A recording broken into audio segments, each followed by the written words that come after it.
प्रभु राम देव भगवान अल्लाह खुदा ईश आदि नाम एक ही शक्ति के हैं। वो कैसा है, कहां है, कैसे मिलता है, किसने देखा है? ये प्रश्नवाचक चिन्ह पूर्ण रूप से हटाने के लिए अवश्य सुनिए जगत गुरु तत्वदर्शी संत रामपाल जी महाराज के अमृत वचन, सर्व पवित्र धर्मों के पवित्र शास्त्रों के आधार पर। शारदा जी ने अपने संकट निवारण के लिए सभी ब्राह्मणों से, जो वेल नोन थे, उनसे अपना अर्ज की कि मुझे ऐसे संकट है, कुछ कृपा करो। उन्होंने पहले तो जंतर मंत्र बताए, ऐसा करो, ऐसा करो, ऐसा करो, ये जाप करो, ये पूजा कर दो, हैं वहां ऐसा करा, उस मंदिर में ये चढ़ा दो। वो सारा कर लिया, कोई लाभ नहीं हुआ। फिर वो क्या कहते थे कि शारदा जी, ये तुम्हारे प्रारब्ध का दुख है, ये जो संकट है, जो कष्ट है तेरी काया में, ये तेरे प्रारब्ध में है, इसको कोई नहीं काट सकता, ये तो भोगना ही पड़ेगा। फॉर एग्जाम्पल, उदाहरण के लिए वो क्या कहते थे कि जैसे भगवान विष्णु जी को श्राप लगा था, भगवान विष्णु जी के प्रारब्ध में था नारद का श्राप के एक जीवन तू अपनी पत्नी के वियोग में बिताएगा, भगवान ने बिताया। और कर्म का भोग तो भोगना ही पड़ता है, ये कट भोगने से ही कटता है, इसका कोई विकल्प नहीं। फिर एग्जाम्पल देते थे कि जैसे भगवान श्री राम ने बाली को मारा था, सुग्रीव के भाई को, और धोखा दे करके एक वृक्ष की ओट लेकर, उसका प्रतिफल भी श्री विष्णु अर्थात श्री रामचंद्र जी ने श्री कृष्ण रूप में देना पड़ा। वो बाली वाली आत्मा तो शिकारी बना और श्री कृष्ण बना श्री राम, और उस शिकारी ने भगवान श्री कृष्ण के पैर में तीर मार के उनका वध किया, अपना बदला लिया। तो इस तरह की कथा सुना के अपना पीछा छुटा लिया करते वो अज्ञानी संत ब्राह्मण गुरु, वो महर्षि नकली। अब भोली आत्मा ठीक है, उनकी कथाओं से उनका पीछा तो छोड़ देती थी, लेकिन ट्राई फिर भी बंद नहीं होती थी, कोशिश फिर भी करते थे। कोई किताब बता दे, जंतर मंत्र, वहीं चले जाते थे। परमात्मा कबीर जी काशी के बनारस के अंदर परमेश्वर रहा करते थे। वो अंगहारी कबीर, अंगहारी असी बंभारी असी, वो पापों का शत्रु, पाप नाशक कबीर भगवान। परमात्मा की शरण में आने से बहुत से लोग सुखी हो गए। अभी आपने पढ़ा कि दुख दारिद्र मोक्ष करे करता, गर्भवास मिटे निज नाम रटे, दुख दारिद्र मोक्ष करे करता, यानी आपका जो निर्धनता भी वो परमात्मा दूर कर सकता है, अपने कोटे से भी आपको दे सकता है, उसके पास वो पावर है, वो कबीर भगवान है। तो वहां बहुत से व्यक्ति परमात्मा के चरणों में आकर के सुखी हो गए थे। एक बहन जो शारदा के निकट रहती थी, वो शारदा के पास गई। उसने देखा कि अब बहुत दिनों से दुखी है ब्राह्मणी, और इसको कह दूं, इसको समझा दूं, इसके बाग जाग जा, हमारे गुरुजी से उपदेश ले ले, या सुखी हो जाएगी। उस बहन ने, जो परमात्मा कबीर जी की शिष्या थी, उस शारदा पंडितानी से कहा कि ब्राह्मणी कुशल हो? वो कहने लगी, बहन काहे की कुशल हो, मैं तो अपने दुख में इतनी दुखी हूं, उंगलियों पर दिन गिन रही हूं, कद मेरी मृत्यु हो। ना खाया जाता है, ना सोया जाता है, बहुत परेशान रहती हूं, ना साबत सांस आता है। अब ये दुख सुनकर उस बहन, परमेश्वर की प्यारी आत्मा शिष्या ने कहा, बहन एक अर्ज करूं मैं आपसे, आप हमारे गुरुजी से उपदेश ले लो, नाम ले लो, आपका दुख दूर हो जाएगा। अब वो कहने लगी कि कौन है आपके गुरुजी? उसने बताया बहन ने कि जुलाहों वाली कॉलोनी में और कबीर नाम से वो परमात्मा आए हुए हैं। धानक दुल्हा कबीर है। तो वो कहने लगी है तेरी अक्ल मारी जा रही, तने शर्म नहीं आती, मैं ब्राह्मणी, हम पंडित और वो एक शूद्र जाति का, उसको मैं गुरु बनाऊंगी। बेबे आज पाछे मेरे, आज के बाद मेरे से मत कहना। अब उस बहन ने बहुत चेष्टा की, लेकिन उस कर्महीन ने हाथ नहीं रखने दिया, बात भी नहीं सुनी। कहने लगी बेबे तो अपना जबान बंद कर ले और जा तू यहां से, बता के थूकेगी दुनिया मेरे को, मैं ब्राह्मणी और एक दानकता नाम, उसमें छुआछात चरम सीमा पर थी। वह तो आएगी अपने मन में न्यू सोच कर दे किसी कर्म ठोक है, भगवान आर्य पहचानती कोई ना, आज ब्राह्मणी बनी फिर कल न कुतिया बनेगी जन सत भक्ति ना करी तय। उसके बाद एक और बहन गई जो उसके काफी निकट थी। यही क्योंकि कोई भी कहीं दुखी नजर आता है तो परमात्मा की प्यारी आत्मा चाहती है कि ये अगर सच्चे दिल से मालिक के शरण में चला गया, इसका दुख नहीं रहेगा, क्योंकि परमात्मा सब दुख दूर करता है, सब दुख किसी प्रकार का भी हो। उसने भी ऐसे ही कुशल मंगल पूछा उस बहन ने शारदा जी पंडितानी से, उसने भी अपना दुख, शारदा ने अपना दुख उसी तरह व्यक्त किया कि बहन मेरा तो जीवन नरक हो रहा है, ना मैं सुख से सांस ले पाती हूँ, ना खाना खा जा सकती हूँ, दिन रात तड़प तड़प कर अपना टाइम पास कर रही हूँ। तो उस बहन ने पूछा कि कहीं इलाज नहीं करवाया आपने? शारदा ने कहा मैंने इलाज में कोई कमी नहीं छोड़ी।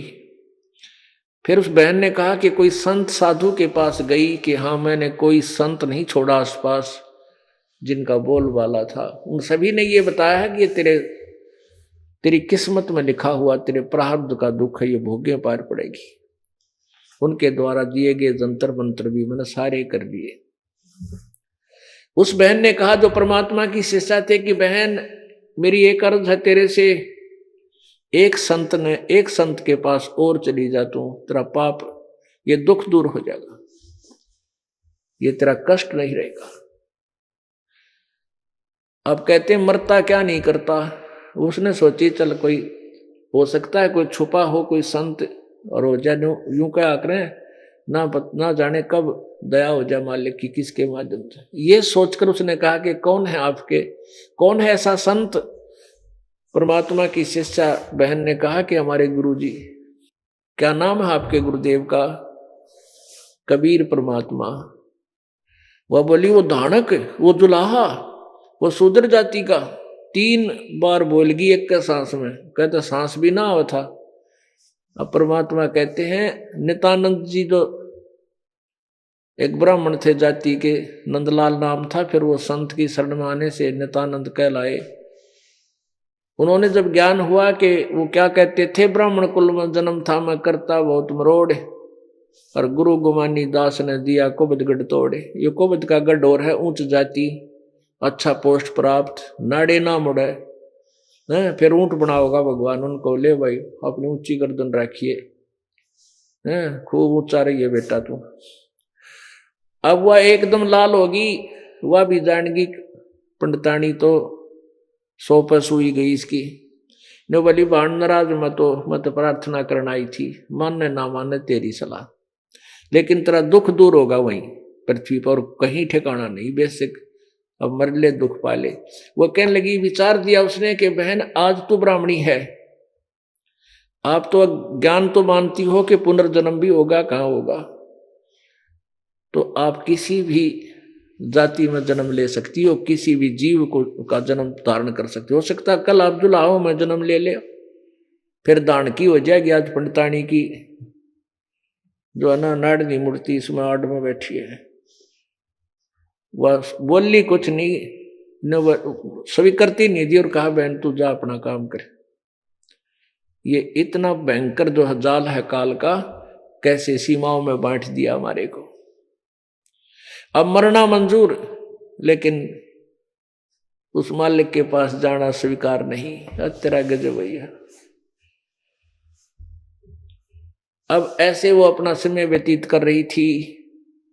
एक दिन एक ब्राह्मण परमात्मा कबीर जी और रामानंद स्वामी जो ब्राह्मण जाति के थे उनकी वार्ता हुई थी एक बार, जिससे उस रामानंद जी 104 साल के ब्राह्मण को 5 वर्षीय कबीर दानक ने, कबीर जुलाहे ने उसको नतमस्तक कर दिया था ज्ञान और समाधान में। तब उस रामानंद जी से और कबीर जी की जो वार्ता हो रही थी, एक दुखी ब्राह्मण गया था और रामानंद जी के पास अपना कष्ट निवारण करवाने के लिए। रामानंद जी ने जंतर मंत्र बताए थे, वो सारे कर लिए। तो रामानंद जी उस समय उसको ये कह रहा था कि बेटा कर्म का फल तो भोगना ही पड़ेगा, पाप तो भोगे कटेगा। तब परमात्मा ने कहा था, रामानंद जी आप मिसगाइडेड हैं, आप वेदों से परिचित नहीं है। आप वेदों को मानते भी हो और वेदों को सही मानते हो। 8वें यजुर्वेद के 8वें अध्याय के 13वें श्लोक में लिखा है कि परमात्मा घोर पाप को भी काट देता है। अब रामानंद जी ने याद तो थे सारे मंत्र जंत्र, अब जान गया भाई बात तो कट्टे की कह। उधर से रामानंद जी ने स्वीकृति दी, वेद खोल कर देखे वो जो का तू पाया। तो ब्राह्मण जो दुखी उसके पास गया था रामानंद जी से संकट निवारण, वो कबीर जी के चरणों में पड़ गया, कहने लगा भगवान मैं बहुत दुखी हूं। तब रामानंद जी का भ्रम निवारण करके फिर कबीर परमात्मा के पास वो कुछ दिनों के बाद आया। कौन? वो ब्राह्मण दुखी, और वो सुखी हो गया। उसके घर में 4-5 सदस्य थे, सारे दुखी थे। घर में इतना निर्धनता थी कि समय पर आहार भी नहीं था। कई बार वो ब्राह्मण कह रहा था कि मैंने अपने पूरे परिवार को विष देने का विचार कर लिया था कि जीवन नरक हो चुका है, इतना कर्जा दुनिया का हो गया, कोई बाहर भी ना निकलन देते इनके इलाज कराने में। और परमात्मा के पास गए थे, वो सारे स्वस्थ हो गए। धीरे धीरे भक्ति की दृढ़ विश्वास हो गया और ऐसी बरकत करी परमात्मा ने, वो कर्ज से मुक्त भी हो गया था। वो ब्राह्मण और उस शारदा जी ब्राह्मणी का निकटतम रिलेटिव था, रिश्तेदार था। एक दिन अचानक वो चला गया, वहां मालिक भेजे करे करावे साइया मन में लहर उठा, दादू से दरजीव के आप बगल हो जा।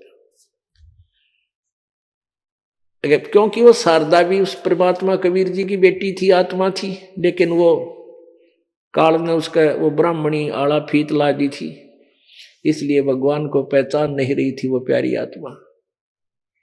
परमेश्वर कहते हैं सौ छल छिद्र मैं करूं अपने जन के काज, 100 छल छिद्र करता हूं अपने बच्चे को निकालने के लिए। वो ब्राह्मण चला गया, कुशल मंगल पूछी तो शारदा ने तो वह रामायण फिर सुना दी कि मैं तो 2-3-4 वर्ष से भुगत रही हूं, तड़फ रही हूं, ऐसे ऐसे कहीं मेरा इलाज नहीं हुआ। तब उस ब्राह्मण ने कहा कि आप मेरे गुरुदेव से नाम ले लो, उपदेश दीक्षा ले लो, तेरा रोग नहीं रहेगा, पट मिश्राणी तेरा रोग नहीं रहेगा। अब उस शारदा ने सोचा कि भी ये तो ब्राह्मण है और ब्राह्मण गुरु को बना रखा होगा। तो शारदा कहने लगी सचमुच आराम हो जाएगा, मेरे को देख ले मैं कितना दुखी था, मेरे परिवार में के कैर टूट रहा था, आप तो परिचित हैं। कहने लगी हाँ तुम सारे स्वस्थ हो गए, काम करती सारे ठीक हो गए। क्योंकि वो कई बार तो शारदार वो इकट्ठे ही कहीं जाते थे दुख निवारण के लिए किसी संत के पास, ऐसा भी उनका कोई चांस सजा था, इसलिए और अच्छी तरह परिचित थी। तो उसको एक आशा की चिंगारी दिखी, कि आशा की किरण दिखाई दी कि शायद ही बात बनेगी, ये स्वस्थ हो गए तो मैं भी हो जाऊंगी, उसी संत से नाम लूंगी। कौन है आपके गुरुजी, मुझे ले चलो वहां।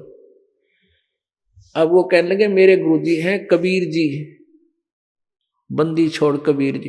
कहने लगी वो दानक, वो दुल्हा, वो शूद्र जाति का, तेरे भाग फूट गए, तने शर्म नहीं आई ब्राह्मण हो के? अरे नीच जाति वाले को गुरु बना लिया, तने तो हमारा बट्टा ला दिया। अब वो कहने लगा, वो ब्राह्मण कहने लगा कि भगतनी बात सुने, आपने कितनी वाणी बोल दी, एक परमात्मा के विषय में ये शब्द कहना तेरी जुबान कट जाएगी, पहले तो जुबान संभाल के बात कर, तो किसको क्या कह रही है। अन्यू बता मेरे साथ के दुर्गति हो रही थी मेरी, और इस ब्राह्मण समाज ने मेरे को के दे दिया था। मैं किसी से 10 रुपए ले रखे थे ना, वहां दोबारा जाता था तो उसके त्योड़ी पड़ जाया करती। कितना निकटतम रिश्तेदार था, जो सोचा करता पैसे मांगना है, और मैं भी जान जाता कि इसकी नजर बदलेगी मेरा देखते ही। मैं यावा होकर शर्मिंदा होकर के उनके घर प्रवेश होता था, और उधर से बच्चों की चिंता हाहाकार मची हुई थी, मेरे से नफरत हो गई थी इस ब्राह्मण समाज ने, रिश्तेदारों ने। आज उस परमात्मा की कृपा से वो जिनसे मैं कर्ज लाता था, आज वो मेरे से कर्ज ले रहे हैं मिश्राणी, और कुएं में पड़तरा ना जी करता था जा बड़ा अपना कर्म फोड़ बन भूतनी। अब वो न्यू कह के उठ के चला गया। उधर से इस बात का खटका उसका लग गया कि यूं तो कति नरक भोग रहा था पूरा परिवार, मैं तो अकेली दुखी हूं, ये सारे दुखी थे।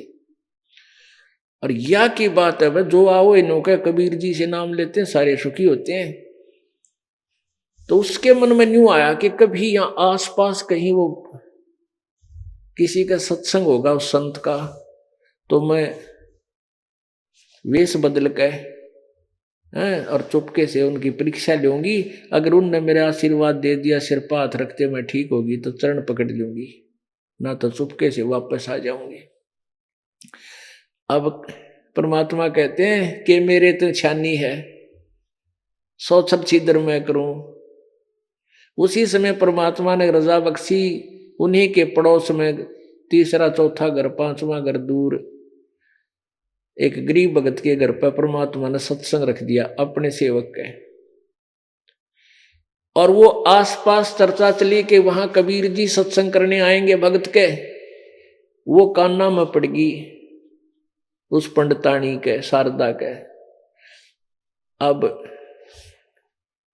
उसने अपनी वेशभूषा बदली, क्योंकि विशेषकर ब्राह्मण लोग, ब्राह्मणी साड़ी बांधा करती, तो उस दिन वहां की अलग से जो वेशभूषा थी, उस तरह के कपड़े पहन के और मुंह पर घूंघट करके ये सोच कर गई थी कि यदि मेरे सिर पर हाथ रखते ही मैं आराम महसूस करूंगी तो मैं नाम लूंगी, ना तो वापस उठाऊंगी, किसी के पहचान में भी ना आऊंगी। तो वहां 50-100 भक्त भक्तनी इकट्ठे हुए, एकत्रित हुए। एक जोत जला रखी थी खड़ी दीपक की हवन के रूप में, उसमें वही एक रोशनी का माध्यम था। वहां बैठे भक्तों के लिए वो दीपक का काम भी करे थी, और हवन भी होया करता, देसी घी की जोत वहां जगा दी जाती थी। टिमटमाती रोशनी थी, परमात्मा को आसन दिया हुआ था, वो बैठे थे आराम से, और भक्त आ रहे थे, आशीर्वाद ले रहे थे अपने अपने स्थान पर। बहन भाई अलग अलग विराजमान होते जा रहे थे। अब वो पंडितानी आई शारदा, मुंह पर घूंघट करके आया करती तकरीबन, उसमें एक खास रिवाज थी। और आकर परमात्मा के चरणों में सिर रखा। परमात्मा कबीर जी ने आशीर्वाद दिया, सिर पे हाथ रख के कहा कि ए सर्वानंद की माँ, आज दानक के पास कैसे आएगी, तेरा तो धर्म भ्रष्ट हो गया। और हाथ उठाया भी नहीं था परमात्मा ने, जैसे करंट आ जाया करे इस तरह शरीर एकदम स्वस्थ हो गया और कति फूल जैसा गात हो गया। कोई पीड़ा नहीं रही, नहीं तो इतनी दुखी थी, चलना भी ढंग से नहीं जाता। अब वो दुख एकदम कष्ट निवारण होते ही वहीं की वहीं, और फिर वो पहचान ली घूंघट में कह, उन पड़ोसियों के पहचान में भी ना होती। परमात्मा ने कहा कि सर्वानंद की माँ शारदाज कैसे आ गई दानक दुलाए के घर पे, तेरा के कहेंगे तेरे भाईचारा, तेरे पंडित लोग। चरणा में पड़ गई और कहने लगी, भगवान और ना कहो, मैं तो घड़ी नीच आत्मा हूं। परमात्मा पुण्यात्मा, ये मन है ना, ये इस जीव की गिगी बांधे रहे, यो इसने डडन पर चढ़ा कर रखा है, तू तो बड़ी ऊंची जाति का है, तू फलाना है। और जब ये परमात्मा के पास आत्मा आ जाती है, यो मन भाग जाता बाहर, यो बड़ा शरारती है। और आत्मा उसकी है ही, इसमें ना अभिमान है ना अहंकार है। ये तो मन इसने ठाए रखा है लठ पे, और फिर पटक दे ठागे कि गद्दे कुत्ते की जूनी में मराड़े जाए। अब परमात्मा कहे मन के मते ना चालियो, मन है पक्का दूत, ले डूबा दरिया में फिर जा आते छूट, गद्दा बना के छोड़ देगा कि सैर सपट्टे कर तुम। अब उस समय उस प्यारी आत्मा, अकेली आत्मा थी, मन मर गया, भाग गया वहां से, चरणा में पड़ गई। ना तो ब्राह्मण समाज दिखाई दिया, अपनी जान दिखाई दी। फिर वह बैठ गई वहां पर, फिर मालिक ने फिर सत्संग सुनाया, सृष्टि रचना सुनाई।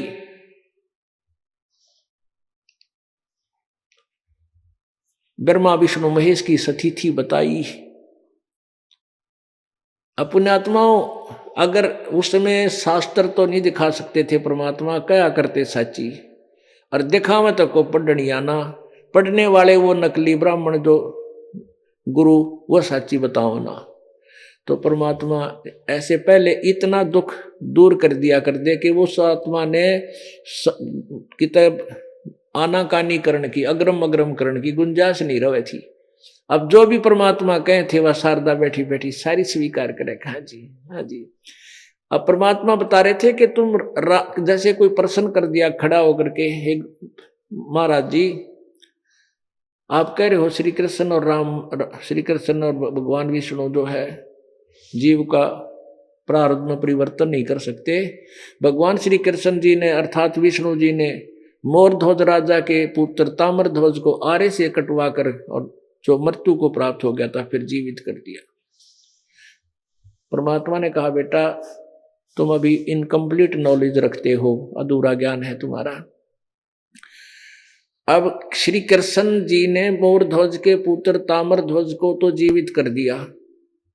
कारण क्या है? क्योंकि उसका पिछला संस्कार, उसके सांस बाकी थे, आयु शेष थी।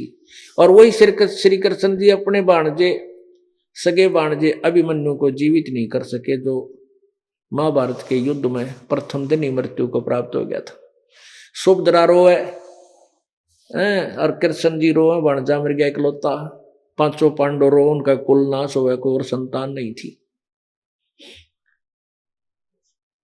तो वहां क्यों नहीं जीवित कर सके? तब उस श्रोता ने कहा भगवान ये भी कंसेप्ट आप ही क्लियर करोगे? तो परमात्मा ने कहा कि अभिमन्यु की आयु शेष नहीं थी, इसलिए श्री कृष्ण विवश थे उसको जीवित करने में। और उस ताम्र ध्वज लड़के की आयु शेष थी, इसलिए उसको काट के जीवित कर देना। काट के ये कटे हुए शरीर को जीवित ऐसे जो का यूं कर देना, ये इन भगवानों की पावर के अंदर है, लेकिन ये आयु नहीं दे सकते, ये संकट निवारण नहीं कर सकते। परमात्मा ने बताया कि जैसे दुर्वासा जी ने श्राप दिया था श्री कृष्ण, यादव कुल का नाश होगा। श्री कृष्ण जी ने समाधान बताया था कि जिस कढ़ाई को गर्भ के रूप में बनाया था, उस लोहे की कढ़ाई को घिसा कर डाल दो जमुना में और कपड़े फूंक दो, जिसे स्वांग किया था गर्भवती स्त्री का प्रद्युम्न ने। सब कर दिया गया, लेकिन फिर भी श्राप ज्यों का त्यों। फिर श्री कृष्ण जी ने कहा कि तुम सारे यादव नर जाकर के जमुना में स्नान कर लो, तुम्हारा पाप श्राप कट जाएगा। श्राप नहीं कटा, सारे यादव कट गए थे। अब इन बातों के, क्योंकि सटीक उदाहरण है परमात्मा के, शारदा जी को कोई शंका नहीं रही। लगातार कई सत्संग सुने, समर्पण कर दिया। भगवान कहाँ छुप रहे थे ये मेरे मालिक। अब क्या होता है कि एक उनका पुत्र था शारदा जी का, सर्वानंद पंडित। उसने अटबट करके अपने समय के सभी उन विद्वान ब्राह्मणों से को शास्त्रार्थ करके पराजित कर दिया। उसने चारों वेदों को गोट रखा, 18 पुराणों को कंठस्थ याद कर रखा, और गीता जी को, और जो भी कोई बोल रहा उसके साथ वार्ता करे उसको उसी समय वो साथ रखा था बैल के ऊपर धर के सभी सदग्रंथों को तुरंत दिखा दे, देखिए ऐसा लिखा इसमें। अभी से वो विद्वान दूसरे थे, अंधा में अंधे की कौड़ी पड़ रही थी, अंधों के अंधों से कुश्ती हो रही थी वो। चलो तो सर्वानंद ने सभी विद्वानों को पराजित कर दिया। अब उसने सोचा मैं अपनी मां से अपना नाम सर्वाजीत रखवाऊंगा।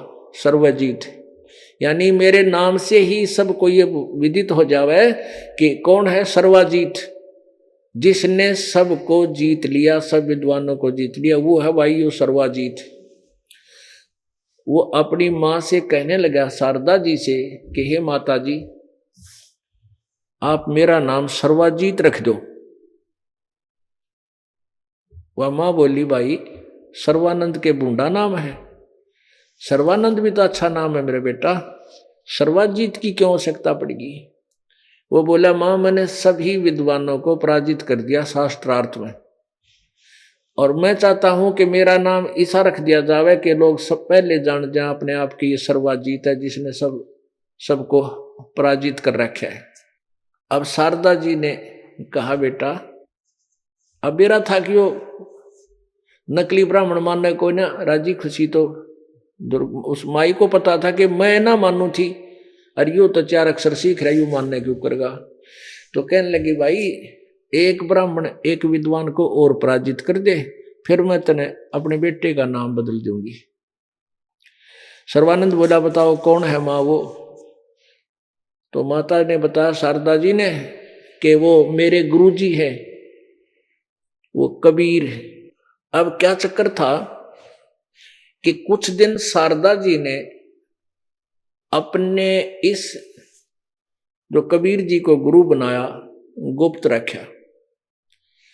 अब किसी को पता लगेगा इस लड़के ने बेरा पट गया तो ये शर होगा मेरा, और किसी ब्राह्मण ने बेरा पट गया तो वो मेरे साथ रोज खसेंगे। इसलिए उसने कुछ दिन जिक्र नहीं किया आसपास पड़ोस में, मतलब अपने विशेषकर ब्राह्मण वर्ग में, और ना अपने पुत्र को कहा था, बता रखा था। और शारदा परमात्मा की दया होनी थी, या शारदा ने चाहा थी किसी बेटे की फड़क वो मेरे गुरु जी काट दे, इसने जब मैं कंसेप्ट क्लियर करूं। तो कहने लगी भाई एक विद्वान और है इस काशी में, तो उसने पराजित कर दे, जब तेरा नाम रखूंगी ना तो तेरी मां तेरा नाम बदला को नहीं। कहने लगा मां कौन है वो विद्वान, कि भाई वो कबीर जी हैं और जुल्हा कॉलोनी में। तो वो कहने लगा मां उसका एड्रेस बता मैंने पूरा। अब उसने तो धुन लाग रही थी कि एक और रोड़ा रह रहा है उसे और काट दूं, पर माई ने बता दिया इस कॉलोनी में ऐसे ऐसे उनका मकान है भाई, और कबीर नाम से उस महापुरुष का विद्वान का। उसने हरा दे बेटा फिर तेरा नाम बदल दूंगी। अब सर्वानंद उस एड्रेस पर चल पड़ा, पूरे अपना साजबाज नाम जाम लेकर एक बैल के ऊपर, एक थैले में एक बोरे में सारे शास्त्र धर लिए उसने जचा के और चल पड़ा। अब जुलाहों की कॉलोनी में और ब्राह्मण आ जा, सारे बाहर निकल कर देखा करें, क्योंकि उसमें छुआछात बहुत गणी थी। और वो विद्वान ब्राह्मण सर्वानंद, तो सारे जुलाहे अपनी अपनी झोपड़ियों से निकलकर ऐसे देख रहे हैं जैसे पहले गांव में हाथी आ जाया करता, सारे देखा करते गांव वाले निकल कर हाथी आ गया हाथी आ गया। तो ऐसे देख रहे थे, दोपहर का समय और जून का महीना, और ये उत्तर प्रदेश काशी की वो जुलाहा कॉलोनी। अब परमात्मा की रजा, सर्वानंद को इतनी जबरदस्त प्यास लग आई कि 10 मिनट जल ना मिला तो प्राण चले जा। परमात्मा ने क्या लीला करी कि वो कमाली नाम की एक बेटी थी जो परमात्मा ने शेख तकी, जो सिकंदर लोधी राजा दिल्ली के बादशाह का धार्मिक गुरु था, उसकी बेटी मर चुकी थी, वो कब्र में दबा रखी थी।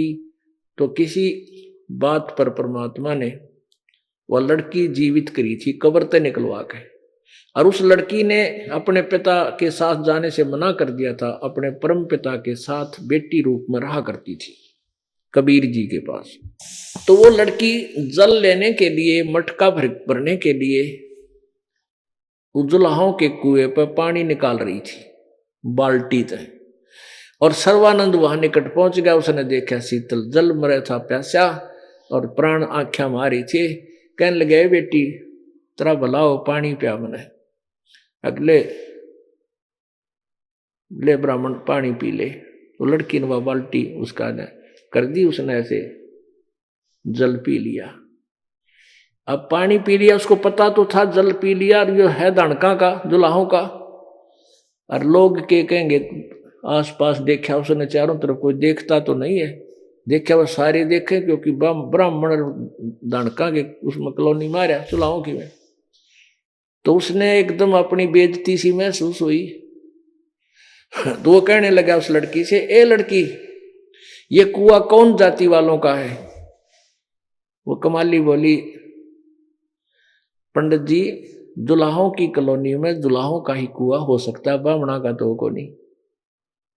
गुस्से में आके कहने लगा, ए लड़की तूने पहले क्यों नहीं बताया ये धानकों का कुआं है, दुल्हाओं का कुआं है? वो लड़की बोली, पंडित जी जब तक तेरी जान न हो रही थी तूने पहले क्यों ना पूछा? ये डांट मारन लग रहा। पहले पूछता जब बताती मैं कौन सी छुपा रही थी। जब तक तेरी जान न हो रही थी, जब तक तूने जाति ना दिखी, इब तो जाति आड़ा हो गया। यानी चार सुनाई। फिर ने बोला, लड़की बात सुने बेटी, वो कबीर कहाँ रहता है? कबीर।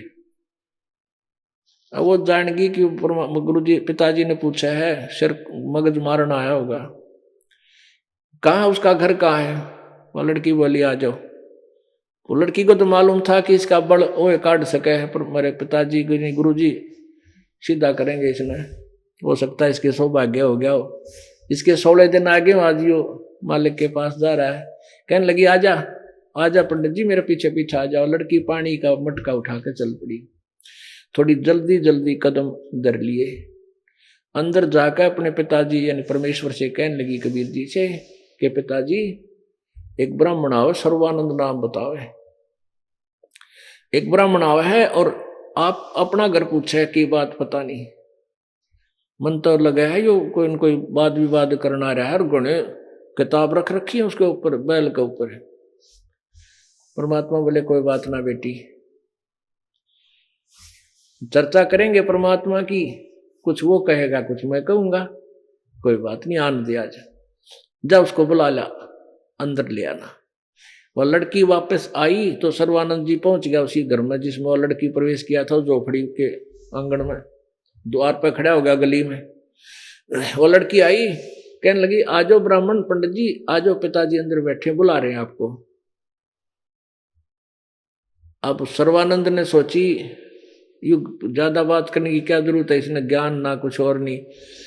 एक कर्मंड लोटा ले रखा था, लोटा पानी का। नो बोला, बेटी ये लोटा मेरा जल का भर दे।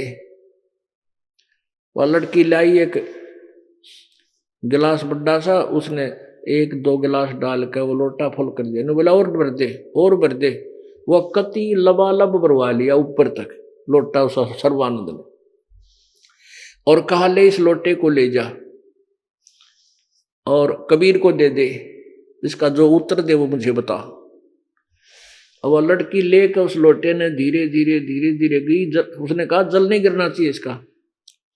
कबीर जी के पास बोली, पिताजी उन्हों का है ब्राह्मण कि ये लोटा पानी का फूल भरा है और इसको कबीर जी को पास ले जा, और के उत्तर दे वो मुझे बता। अब परमात्मा ने एक लंबी सुई धरी थी इतनी बड़ी लोहे की, वह उसके अंदर डाल दी। वो सुई अंदर डाली, वह तो तली में जा बैठी। सुई तो नीचे जाकर तली में सतह पर टिक गई और उतना ही पानी बाहर निकल गया।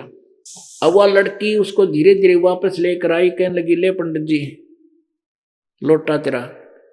पर सर्वानंद जी ने कहा कि बेटी क्या उत्तर दिया? कि पिताजी कुछ नहीं बोले, उन्हें एक सुई उठा के इसमें डाल दी, लो की सुई डाल दी इसमें। तो वो अंदर गया जाके, कहने लगा, कबीर जी तेने मेरे प्रश्न का क्या उत्तर दिया? परमात्मा बोले, आपका प्रश्न क्या है ब्राह्मण? अब उसने बताया कि मैं तेरे तीन शॉर्टकट बता दूं, मैंने सारे ब्राह्मणों को शास्त्रार्थ में पराजित कर दिया। मेरा नाम सर्वानंद है और मैंने अपनी माता से सर्वजीत नाम रखवाने की प्रार्थना की थी। मेरी माता ने शर्त रख दी कि एक कबीर नाम का दुल्हा है, उसको पराजित मैं कर दूंगा तो मेरी माँ मेरा नाम सर्वजीत रख देगी। तो मैं तेरे से शास्त्रार्थ कराने आया हूं। और सुन ले बात मेरी, मेरे अंदर पूरा ज्ञान है, परिपूर्ण हूं मैं ज्ञान से, मेरे साथ वार्ता करने की कोई जरूरत नहीं। यदि तू वार्ता करेगा ना तो जैसे ये लोटा भरा पड़ा है पानी का और फ्लो हो रहा है, मैं ज्ञान से और फ्लो हूं। तेरा ज्ञान मेरे में समावा नहीं गा, इसमें कोई जल डाला जागा लोटे में, वो बाहर जागा, व्यर्थ प्रयत्न है। यदि तू कोई ज्ञान की बात करेगा तो तेरा ज्ञान मेरे अंदर नहीं समाएगा, इस जल की तरह बाहर ही गिरेगा। परमात्मा बोले मन ने बताऊं क्या उत्तर दिया है? क्या उत्तर दिया है कि मन ने इसमें एक सुई डाल दी लो की, और ये सुई तेरे लोटे के तली में जाकर डट गई, तेरा पानी बाहर निकल गया। मेरा ऐसा सॉलिड ज्ञान है, तेरे इस अड़ंगे ज्ञान ने सारे बाहर काट देगा और तेरे हृदय में जम जाएगा सुई की तरह। अच्छा, कर वार्ता, कर शास्त्रार्थ, पर कर प्रसन्न। अब वहां जब देखा कि एक ब्राह्मण और वार्ता शुरू हो रही है तो आसपास के दुल्हे भी आगे, वह भोली आत्मा आकर बैठ गया, सुनांगे के कहेंगे के बात चलेंगे भगवान की, क्योंकि कबीर जी की भी चर्चा हो रही थी। आसपास भाइयों भी इधर उधर शास्त्रार्थ किसी किसी ब्राह्मणों को छेड़का है, इनका झगड़ा वगड़ा भी हो लिया कहीं पे किसी बात पे। तो वो न सोचते थे दुल्हे, उस कॉलोनी के लोग व्यक्ति सब बैठ के देखेंगे आज की वार्ता होगी। तो परमात्मा ने प्रसन्न किया कि कौन ब्रह्मा का पिता है, कौन विष्णु की माँ, शंकर का दादा कौन है, सर्वानंद दे बता। तेरे ब्रह्मा विष्णु महेश के माता पिता कौन है, मुझे इस बात का उत्तर दे दे। अब सर्वानंद कहता है वो तो अजरो अमर है, इनके कोई माता पिता नहीं, ये सर्वेश्वर है, महेश्वर है। ये तूने कहां से अड़ंगा प्रश्न कर दिया? परमात्मा बोले देवी भागवत तीसरा सकंद निकाल ले और शिव पुराण रुद्र संहिता और अध्याय नंबर 4, 5, 6 में देख सर्वानंद। यह दुर्गा ब्रह्मा विष्णु महेश की माता है और ये सदा शिव काल रूपी भगवान ब्रह्म इनका पिता है। अब सर्वानंद जी ने देखा, वो खोल साथ ले रहा था तो पूरे सारे सदग्रंथ थोक के भागे धर रहा था, हटदे ही खोल कर देखा तो वो ज्यों के त्यों, वो तो ज्यों के त्यों। आपको एक थोड़ी सी रिहर्सल, एक ट्रेलर दिखाते हैं, उसके बाद ये कहानी कथा आपको आगे सुनाएंगे। पुण्यात्माओं, आपका बड़ा सौभाग्य है, यह मीठी मीठी सर्दी है, रजाई ओढ़े बैठे अपना खा के देसी घी का छौंक लगा हुआ माल है और आराम से परमात्मा की महिमा सुन रहे हो। इससे बढ़िया भाग मैंने कोई भगवान पृथ्वी पर किसी के भी को ना। पहले हम क्या करा करते, जब राम नाम इस मालिक के ज्ञान में से परिचित नहीं हुए थे तो क्या करते थे, रात ने VCR लिया करते किराए पे और 3 फिल्म 3-3 घंटे की 100 रुपये लिया करते। वह 100 रुपया हम आज 3 देखेंगे, वो सारी कसर काट लेंगे। शाम ने शुरू कर देते और सारी रात चाय बनवाए जाते, पिए जाते, देखे जाते, आंख ना नींद भी ना आती, ना गर्मी सर्दी का बेड़ा पट्या करता, सारी रात आंख पढ़ाते हैं, जब जाग्या करते। और अब परमात्मा की चर्चा, इसमें 10-20 मिनट फालतू भी जागना पड़ गया तो अपना भाग्य सराव है कि आज तो और घनी खुराक मिलेगी भगवान की इस आत्मा को। अब आपको शिवपुराण में एक झलक दिखाते हैं कि ब्रह्मा विष्णु और शिव की माता दुर्गा है, ये सदाशिव रूपी काल रूपी भगवान ब्रह्म इनका पिता है। और इन सदग्रंथों को ये ब्राह्मण गुरु और ऋषि महर्षि पढ़ते पढ़ते और सुनाते सुनाते हमारे भी कान बहरे कर रखे थे कि हमने शिव पुराण पढ़ा है, शिव पुराण में लिखा है शिव जी सर्वेश्वर महेश्वर सब यही मालिक है, इनका कोई माता पिता नहीं, ब्रह्मा विष्णु महेश अजरो अमर है। और ये इनमें ये जीवनी बता रही है कि इतना नासवान है, इनके माता पिता भी हैं। ये देखिएगा शिवपुराण, ये संक्षिप्त शिवपुराण सचित्र मोटा टाइप, केवल हिंदी, गीता प्रेस गोरखपुर से प्रकाशित। संपादक हनुमान प्रसाद पोदार ओनली, और प्रकाशक में मुद्रक गीता प्रेस गोरखपुर, गोविंद भवन कार्यालय, कोलकाता का संस्थान। ये फोन नंबर है इनके। इसके पृष्ठ नंबर आपको 98 तक शुरू करते हैं। ये है रुद्र संहिता, और पृष्ठ नंबर 98। इसके 5वां अध्याय के लास्ट में अपने पुत्र नारद की यह बात सुनकर लोक पितामह ब्रह्मा वहां इस प्रकार बोले। 99 पर श्री ब्रह्मा जी ने कहा, ब्रह्मन देव श्रोमणे, तुम सदा समस्त जगत के उपकार में ही लगे रहते हो। तुमने लोगों के हित की कामना से बहुत उत्तम बात पूछी है। जिस समय समस्त चराचर जगत नष्ट हो गया था, सर्वत्र केवल अंधकार ही अंधकार था। न सूर्य दिखाई देते थे, न चंद्रमा, अन्य अन्य ग्रहों और नक्षत्रों का भी पता नहीं था। न दिन होता था, न रात होती थी। अग्नि, पृथ्वी, वायु और जल की भी सत्ता नहीं थी। उस समय वो तत्सद ब्रह्म, इस श्रुति में जो सत सुना जाता है एकमात्र, वही शेष था। अब प्रश्न नंबर 100 पे, 100 पर, जिस परब्रह्म के विषय में ज्ञान और अज्ञान से पूर्ण उक्तियों द्वारा इस प्रकार विकल्प किए जाते हैं, उसने कुछ काल के बाद द्वितीय की इच्छा प्रकट की। उसके भीतर एक से अनेक होने का संकल्प उदित हुआ। तब उस निराकार परमात्मा ने अपनी लीला शक्ति से अपने लिए मूर्ति की कल्पना की। मूर्ति माने आकार। जो मूर्ति रहित परब्रह्म है, परम ब्रह्म है, जो मूर्ति रहित परम ब्रह्म है, उसकी मूर्ति भगवान सदाशिव है। अर्वाचीन और प्राचीन विद्वान उन्हीं को ईश्वर कहते हैं। उस समय एकाकी रहकर स्वेच्छा अनुसार विहार करने वाले उन सदाशिव ने अपने विग्रह से स्वयं ही एक स्वरूप भूता शक्ति की सृष्टि की, जो उनके अपने श्री अंग से कभी अलग होने वाली नहीं थी। यानी उस काल के, ये सदाशिव जो है, ये काल है, ज्योति निरंजन, इसके अंदर से दुर्गा निकली थी और परमात्मा ने यह कथा सुनाई थी। तो ब्रह्मा ने उसको कुछ परमात्मा की सुनी ही, कुछ अपनी अटकल से ये ज्ञान दिया हुआ, जो उनके अपने श्री अंग से कभी अलग होने वाली नहीं थी। उस पराशक्ति को प्रधान प्रकृति गुणवती माया बुद्धि तत्व की जननी तथा विकार रहित बताया गया है। वह शक्ति अंबिका कही गई है। उसी को प्रकृति तत्सर्वेश्वरी और त्रिदेव जननी, ब्रह्मा विष्णु महेश तीनों देवताओं की मां, दोनों तीनों की जन्मदाता दात्री, त्रिदेव जननी, नित्या और मूल कारण भी कहते हैं। सदाशिव द्वारा प्रकट की गई उस शक्ति के अर्थात दुर्गा की 8 भुजाएं हैं। क्लियर हो गया? यह अष्टंगी है, इसको प्रकृति भी कहते हैं। तीनों देवताओं की यह माता है दुर्गा। नाना प्रकार के आभूषण उसके श्री अंगों की शोभा बढ़ाते हैं। प्रकृति देवी के, दुर्गा के, वह देवी नाना प्रकार की गतियों से प्रसन्न है, संपन्न है और अनेक प्रकार के अस्त्र शस्त्र धारण करती है।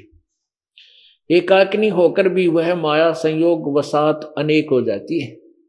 जो सदाशिव हैं उन्हें परम पुरुष, ईश्वर, शिव, शंभु और महेश्वर कहते हैं। वे अपने सारे अंगों पर भस्म रमाए रहते हैं।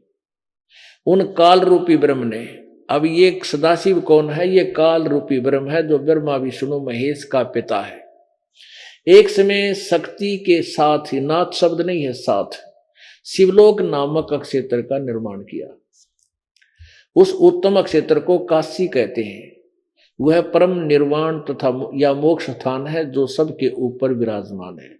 वे प्रियतम शक्ति और शिव जो परमानंद स्वरूप हैं उससे, अब देखो, वो प्रिया और प्रियतम यानी पति पत्नी, शक्ति और शिव दुर्गा और ये काल भगवान जो परमानंद स्वरूप है उस मनोरम क्षेत्र में नित्य निवास करते हैं। शिव और शिवा ने, दुर्गा और काल ने, ब्रह्म ने प्रलय काल में भी कभी उस क्षेत्र को अपने सानिध्य से मुक्त नहीं किया। देवर से एक समय उस आनंद वन में रमण करते हुए शिवा यानी दुर्गा और शिव इस काल रूपी ब्रह्म के मन में यह इच्छा हुई कि किसी दूसरे पुरुष की सृष्टि यानी करनी चाहिए, अर्थात कोई बालक उत्पन्न करें, बच्चा उत्पन्न करें, जिस पर यह सृष्टि संचालन का महान भार रखकर हम दोनों केवल काशी में रहकर इच्छा अनुसार विचरने और निर्वाण धारण करें। ऐसा निश्चय करके शक्ति सहित सर्वव्यापी परमेश्वर शिव ने अपने वाम भाग के 10वें अंग पर अमृत मल दिया। फिर तो वहां से एक पुरुष प्रकट हुआ, एक लड़के का जन्म हुआ। 102 पृष्ठ पे शिव ने कहा, वत्स, व्यापक होने के कारण तुम्हारा विष्णु नाम विख्यात हुआ।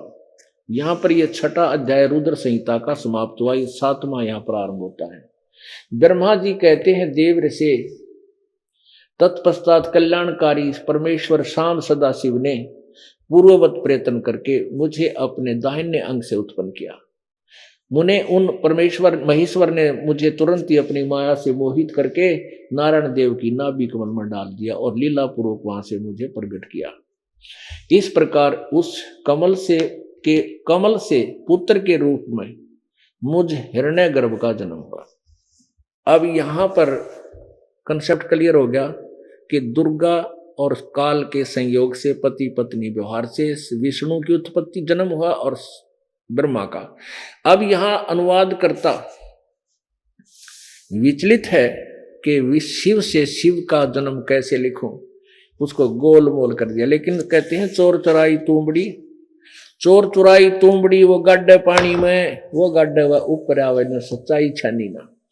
110 पृष्ठ पर देखिए, यही संक्षिप्त शिवपुराण रुद्र संहिता अध्याय नंबर 9, ये अध्याय नंबर 9 के लास्ट में ये समाप्त होता है। यहाँ पर इस प्रकार ब्रह्मा विष्णु और रुद्र इन 3 देवताओं में गुण है, परंतु शिव गुणातीत माने गए। यानी ब्रह्मा विष्णु और रुद्र ये अलग हैं और ये शिव अलग है। तो यहाँ फिर शंका आ जाती है कि रुद्र और है, महेश और है। इसका कंसेप्ट भी क्लियर कर रखा है पृष्ठ नंबर 26, 27, 25, 26, 27 पे विद्वेश्वर संहिता में। उसमें क्या है कि एक समय ब्रह्मा और विष्णु जी का आपस में झगड़ा हो गया। किस बात पे? ब्रह्मा जी कहते हैं विष्णु जी के पास जाके कि मैं तेरा बाप, तू खड़ा होकर मेरा सत्कार क्यों नहीं करता?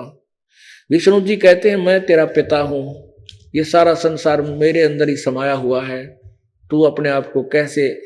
वो कहता है तू मेरा बेटा।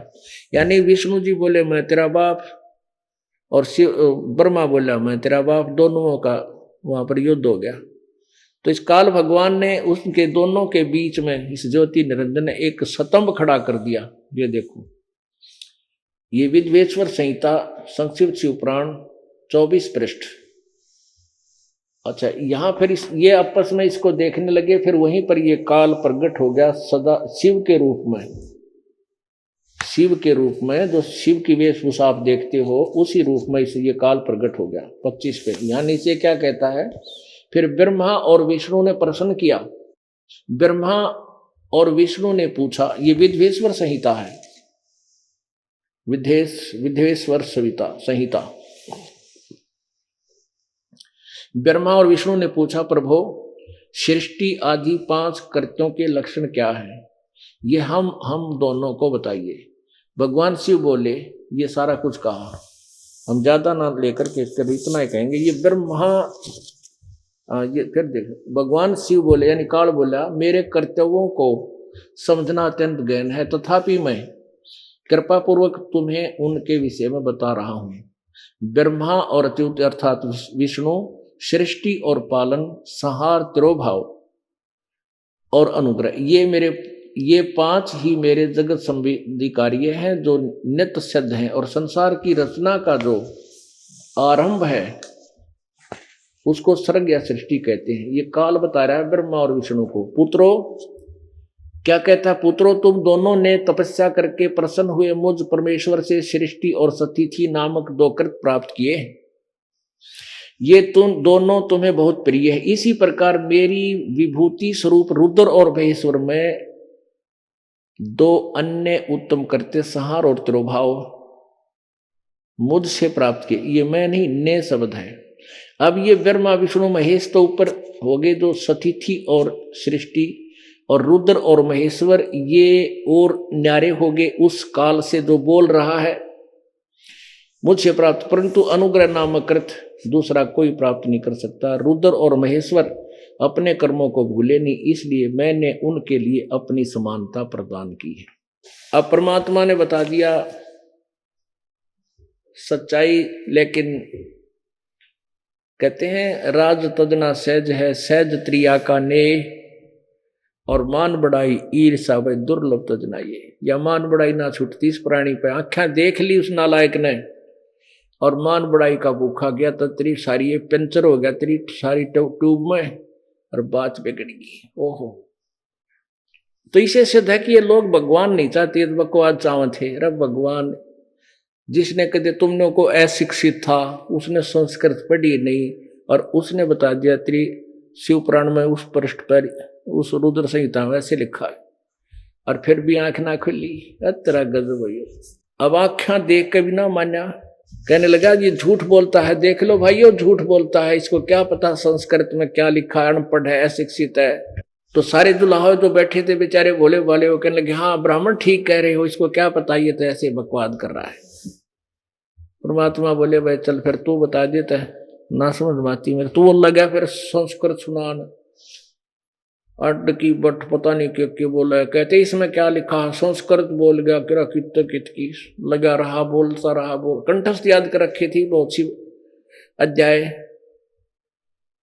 अब परमात्मा पूछे थे ब्रह्मा विष्णु महेश के माता पिता का नाम बता दे, उन्होंने नाट गया और शुरू कर दी संस्कृत में बोलना, तमेव माता च पिता तमेव बंधु च सखा। अब 1 घंटा वो संस्कृत बोलता ही रहा, तो उन भोली आत्माओं ने विजयी कर दिया, ताड़ी पीट दी, वाह वाह सर्वानंद, वाह सर्वानंद, क्या बात की। और उन श्रोताओं ने पता है सर्वानंद के बांडा है बड़ी बूझ, और उसको समर्थन कर दिया, वो विजयी घोषित कर दिया। ये शास्त्रार्थ नहीं हुआ करते पहले पीपल तला बैठ के, इसलिए इन नकलियों का दाव लगा रहा। अब समाज शिक्षित है, शास्त्रार्थ होता है भी, ये देखो ऐसे टीवी चैनल आप होया करेंगे शास्त्रार्थ। पहले तो ये कोई मैदान में आ नहीं सकते इस दास के सामने, और आगे तो ये टीवी चैनल पर लाऊंगा इनको पकड़ के, गाँव बैठो सारा संसार देखेगा। एक कमरे में बैठ कर कोई अपनी अपनी गा दे। अब समाज शिक्षित है, सबको दिखाएंगे देखो ये क्या लिखा रही है, क्या बोल रहा है नकली, ये सारे फिर रफू चक्कर हो जाएंगे। अब परमात्मा बोल रहा था, पूछ रहा था ब्रह्मा विष्णु में इसका नाम क्या है, और वो सुना रहा है रामायण के कुंड से ग्रंथ की कथा।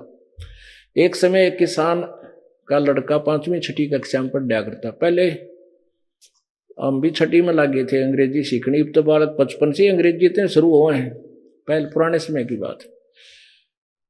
तो 5, 6ठी 7वीं कक्षा का बच्चा था, और वो अंग्रेजी में अपने वो याद करा करता, क्या ना सिक लीव छुट्टी की प्रार्थना पत्र, और कोई माई बेस्ट फ्रेंड का ये ऐसे प्रस्ताव, कोई ऐसे कोई प्रकार की याद कर रहा था। तो उसका पिताजी बड़ा राज्य हुआ करता, वो किसान, मेरा बेटा के चाला पाड़ा अंग्रेजी बहुत बोल रहा है, अंग्रेजी बोलने लग गया तो बहुत बड़ा जो है ना शिक्षित बालक हो गया मेरा। उसको गर्व था अपने पुत्र पर। एक दिन संडे का समय था, रविवार का दिन था, छुट्टी थी, और किसान अपनी बैलगाड़ी लेकर जा रहा था खेतों में, और साथ में वो छुट्टी वाले दिन बेटा भी साथ था। आगे से एक अंग्रेज आ गया अधिकारी, अपनी कार मोटर लेकर गाड़ी में, और उसने उनको गाड़ी हाथ से देकर रुकवाया, गाड़ी रोक दी, बैलगाड़ी रोक दी। वो रास्ता पूछा था उस गांव का। वो उसने अंग्रेजी में पूछा भी मैंने इस गांव में जाना है, उसका ये मेरा वे रॉन्ग है या राइट। वो पूछा तो न्यू था। वो किसान बोला, रे बेटा यो अंग्रेजी बोल कर हमने मूर्ख बनाना चाहता है, अपनी टोर जमाना चाहता हमारे ऊपर। बेटा तू भी तो जान अंग्रेजी, सुना दे दो बोल।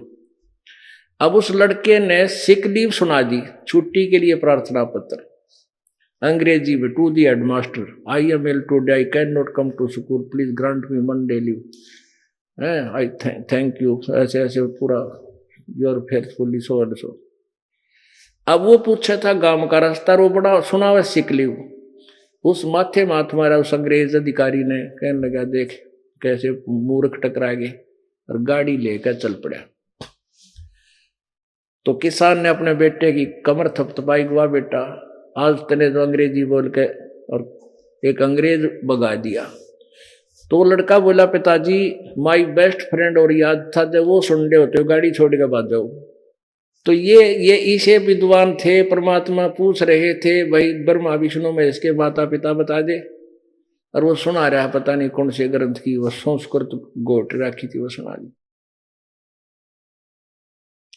अब जब सभी जुलाहों ने वहां बैठे उपस्थित अशिक्षित श्रोताओं ने सर्वानंद को विजयी घोषित कर दिया, परमात्मा बोले भाई ठीक है मैं हार गया, तू जीत गया, बोल के लिखवाना के करना चाहे जा कर ले मेरा वीरा, मैं हार गया तू जीत गया बस।